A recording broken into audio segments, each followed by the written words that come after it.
നിസ്കാരത്തിന്റെ ഷർത്തുകൾ യോജിച്ചാൽ മാത്രമേ ഒരാൾക്ക് എന്താവുള്ളൂ, നിസ്കാരത്തിലേക്ക് പ്രവേശിക്കാൻ സാധിക്കുകയുള്ളൂ.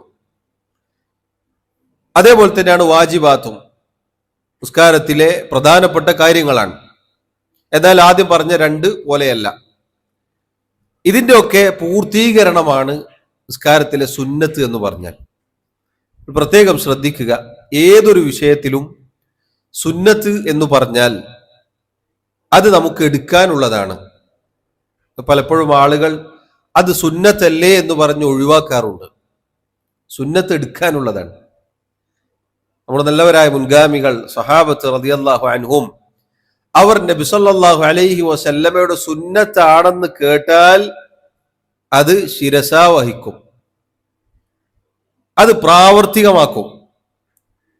എന്നാൽ നമ്മിൽ പലരും സുന്നത്തല്ലേ എന്ന് പറഞ്ഞത് ഒഴിവാക്കും. നിർബന്ധമൊന്നുമില്ലല്ലോ. ഇപ്പോ നിർബന്ധമായ സുന്നത്തുകൾ പോലും പല ആളുകൾ എടുക്കുന്നില്ല. അങ്ങനെയല്ല, നമ്മൾ ഒരിക്കലും അങ്ങനെ ആവരുത്. നബി സല്ലല്ലാഹു അലൈഹി വസല്ലമയുടെ സുന്നത്തുകൾ ജീവിതത്തിൽ പ്രാവർത്തികമാക്കാനുള്ളതാണ്.